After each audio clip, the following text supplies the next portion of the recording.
है कि मर जाने पे दुनिया याद करती है। मरना मतलब शरीर का नहीं, शरीर के जाने के बाद भी वो उतने ही जीवित, उतने ही सजीव, उतने ही ऊर्जा से भरे हुए हम सबों के दिलों में हैं। और घड़ी भर को तेरे नजदीक आकर हम भी देखेंगे। महादेव को कह रहा है शिव का शिष्य, शिव को शिव के शिष्य कह रहे हैं कि घड़ी भर को तेरे नजदीक आके हम भी देखेंगे, तेरी महफिल में किस्मत आजमा कर हम भी देखेंगे।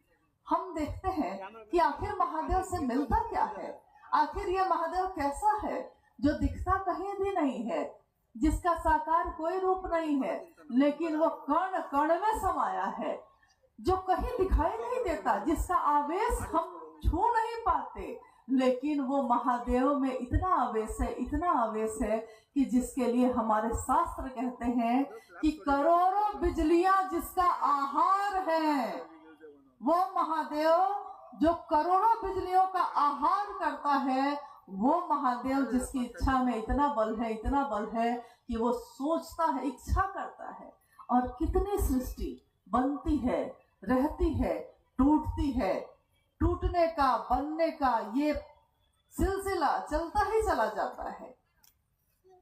हम जगत में आकर उनको ऐसे भूल जाते हैं कि जैसे कभी मिले ही नहीं थे। लेकिन साहब भैरवानंद जी ने हम सबको उस शिव से मिलवाया जिससे वो खुद मिले। उन्होंने कहा कि वो शिव जो करुणावतारम है, वो शिव जो घरदानी है, वो शिव जो काल का भी काल है, सबका नियंत्रक देवता है जो, लेकिन मेरा आपका बहुत अपना बन सकता है। और ये भी समझ लीजिए, उन्होंने कहा ये भी समझ लीजिए कि जो सबका है, सार्वजनिक है, वो किसी एक का नहीं हो पाता। इसलिए हर व्यक्ति अपने मन में ये सोचे कि हे शिव, आप मेरे गुरु हैं, मैं आपका शिष्य हूँ, मुझ शिष्य पर दया कर दीजिए। क्यों नहीं हमने कहा कि हम सब आपके शिष्य हैं, हम सब पे आप दया कर दीजिए, क्योंकि वो सार्वजनिक जो चीजें होती है हम उसकी परवाह नहीं करते। ये मैदान सबके लिए है, जो चाहे इसको बुक कर सकता है, कार्यक्रम कर सकता है। इस मैदान में अगले दिन क्या होगा, गड्ढा होगा या क्या होगा, पानी जमेगा, हम देखने नहीं आएंगे।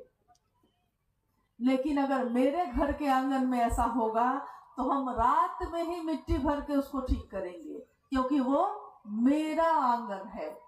साहब ने कहा कि इंसान ऐसा ही होता है, जीव के अंदर यही भावना होती है कि जिस चीज के साथ मेरा जुड़ जाता है उसके प्रति उसकी परवाह बहुत ज्यादा बढ़ जाती है।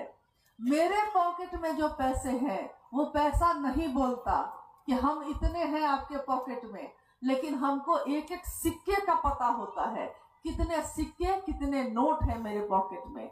वो नोट और सिक्का नहीं बोलता हमको। क्यों? क्योंकि वो मेरा है, जितनी देर मेरे पास है वो मेरा है। फिर हम खर्च कर देंगे उसको तो उसकी परवाह नहीं है, लेकिन जब तक मेरे पास है, मेरा है। चप्पल खरीदने जाते हैं दुकान में, उससे पहले तक उस दुकान से भी वास्ता नहीं होता, खरीद लिया है तो इतनी परवाह हो गई जितनी तो किसी की नहीं होती। कपड़े खरीद लिए हैं, अगर इतना सा खरोंच आ गया है तो इतनी परवाह होती है जितना, और किसी चीज से मन घोर नहीं होता। अगर कपड़ा फट गया है, लिया है, पहना है, फट गया वो, तो मन घोर हो जाता है कि अभी अभी तो 500 में टी शर्ट खरीदे थे, खोंच लग गया, फट गया। यहाँ तक कि कितने भी पूजा करने वाले लोग या साधना उपासना करने वाले लोग, शरीर में एक फुंसी हो जाए, एक छोटा सा घाव हो जाए, थोड़ा सा कट जाए, मन घोर हो जाता है, लगता है कि सब जगह से मन हटकर वहीं आकर टिक गया है। इस जगत में हम लोग की स्थिति यही है कि छोटी से छोटी, मामूली से मामूली चीज हमको घोर करती है, हमको एकदम से व्यथित कर देती है, हम कुछ भी और सोच नहीं पाते। लेकिन वही मन अगर महादेव के सानिध्य में रहता है, वही मेरा चिंतन, वही मेरे दिमाग की बात जो अभी चर्चा हो भी रही थी कि ये मन क्या है। आखिर साहब ने किस मन पे ये तीनों सूत्र करने के लिए कहा। साहब ने ये क्या कहा कि मन ही मन अपने गुरु शिव से कहो। क्यों हम मुंह से नहीं बोल सकते, क्यों हम मन से बोले? क्योंकि कोई काम जो हम करते हैं अगर हम उसके बारे में ठीक से नहीं सोचते तो उसका परिणाम वो नहीं हो पाता जो होना चाहिए। मन ही मन इसलिए उन्होंने कहा कि एक मन की गति सबसे तेज है। हमारी आपकी गति भी है, एक ट्रेन की, एक बस की भी गति है, लेकिन मन की गति तो इतनी तेज है कि अभी सोचेंगे और चेन्नई पहुंचे, अभी सोचा है और रांची पहुंचे, अभी सोचा है और महादेव के पास पहुंचे। यानी कि ठीक वही प्रक्रिया है, वही सरल और सहज प्रक्रिया है मन के सोचने की। आप अपने मन के सोचने के लिए स्थान जैसे ही बदलते हैं आपका मन वही पहुंचता है। साहब ने कहा कि मन ही मन अपने गुरु शिव को पुकारिए और कहिए, हे शिव आप मेरे गुरु हैं, मैं आपका शिष्य हूँ। पहली पंक्ति जिसमें दो वाक्य छिपे हैं। पहला, हे शिव आप मेरे गुरु हैं। महादेव को एक सामान्य जीव कह रहा है जिसकी कोई बिसात नहीं है, जिसकी अपनी कोई ताकत नहीं है, शक्ति नहीं है, वो कह रहा है हे शिव, पुकारता है शिव को, आप मेरे गुरु हैं। जब तक हम किसी को कहते हैं कि आप मेरे हैं, मतलब कि मैं भारी हूं और आप हल्के हैं। मैं कहूं कि आप मेरे भाई हैं, आप मेरे भाई हैं, यानी कि याद रखिएगा कि आप मेरे हैं, यानी मेरा भारी है और सामने वाला हल्का है। लेकिन जैसे ही उसके बाद की पंक्ति हम बोलते हैं कि मैं आपका शिष्य हूं, अब आप भारी हैं और मैं हल्का हूं। अब शिव भारी है और शिष्य जो है अनुशासित होने योग्य है। शिष्य शब्द ही बना है इस धातु से कि इसमें जो अर्थ है वो स्पष्ट होता है कि शिष्य का अर्थ होता है जो गुरु के आदेश अनुसार करने योग्य हो, जो गुरु के आदेश में रहने योग्य हो, जो गुरु के आदेश पे ही चले, इसके इतर नहीं। तो जैसे ही हम कहते हैं मैं आपका शिष्य हूं, मेरा वही मन तुरंत ही बदलता है और मैं कहता हूं कि मैं आपका हूं। अब आपका हुक्म चलेगा, अब आपका आदेश चलेगा और जो आप कहेंगे वो मैं करूंगी। मैं तुम्हारा हूं, तुम मेरे हो, दोनों में अंतर क्या होता है?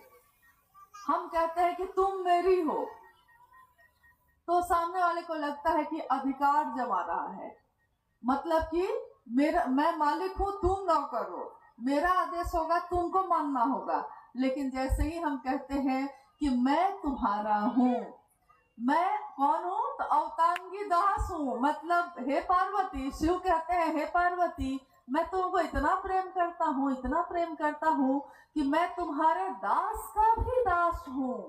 देखिए, प्रेम में होता ये है कि जिससे हम प्रेम करते हैं वो भारी हो जाता है और मेरा अस्तित्व हल्का हो जाता है।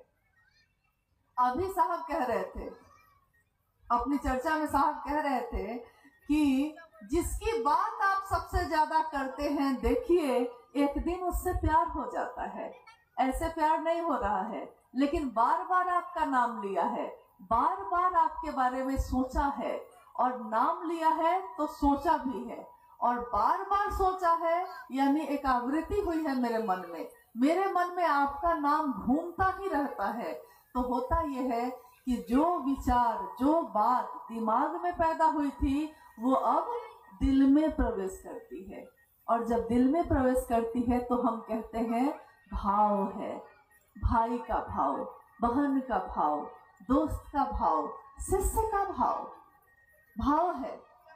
बहन का बहन के लिए है, गुरु के लिए शिष्य का भाव है। बस इतना ही सरल और सहज है। ये बहुत बड़ा कर्मकांड नहीं है, बहुत बड़ी व्याधि नहीं है इसमें कि बहुत लंबा चौड़ा कुछ करना होगा, ऐसा कुछ भी नहीं है। उतना ही सरल, उतना ही सहज, जितना सहज प्रेम से परमात्मा लभ्य होते हैं।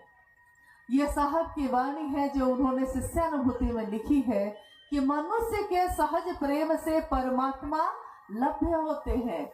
सहज प्रेम से, जिस प्रेम से हम माँ को बुलाते हैं, जिस प्रेम से पिता को बुलाते हैं, जिस प्रेम से पति को बुलाते हैं, जिस प्रेम से अपने बच्चे को बुलाते हैं, उतने ही सहज और प्रेम पूर्ण पुकार से वो शिव भी मिल जाते हैं। लेकिन हम उस शिव के लिए क्या करते हैं? क्योंकि जगत के हर रिश्ते के लिए हम करते हैं। कोई रिश्ता ऐसा नहीं है जिसके लिए हम नहीं करते। अगर पत्नी है आप, तो पति आपके जीवन की निर्वहन जीवन का कैसे हो इसकी कोशिश करता है। वो कमाता है, कमा के घर में पैसे लाता है, राशन लाता है, चूल्हा जलाता है, खाना, कपड़ा, बच्चे की पढ़ाई सब देखता है। बच्चा भी पिता आया है तो पानी का ग्लास लेकर जाता है, पाँव दबाता है थका है तो। पत्नी पति की परवाह करती है, बच्चे माँ बाप की परवाह करते हैं, दादा दादी नाना नानी की परवाह करते हैं। यानी जो भी मेरा है हम उसकी परवाह करते हैं। लेकिन क्यों शिव को हम भूल गए जो अपने से भी अपना है? जब सारे रिश्ते नाते छोड़ जाते हैं तब वो शिव ही रहता है ना, उसके सिवा तो कोई नहीं रहता। और क्या हमने इसको अनुभूत नहीं किया है? जब दुनिया में, इस जगत में वैसी परिस्थिति आई तो हमारा मन इसको महसूस किया है कि नहीं? आज अभी जितने लोग हम लोग यहाँ बैठे हैं या जो पीछे भी बैठे हैं, थोड़ा सोचिए, दुनिया में हर कुछ दिन पे एक महामारी आती है। जब भी आती है मानव का मन घबराता है, परेशान होता है, बेचैन होता है और आश्रय ढूंढता है। आश्रय अपने मन के लिए, अपने जीवन के लिए। और उस समय उसको शिव के सिवा कोई याद नहीं आते।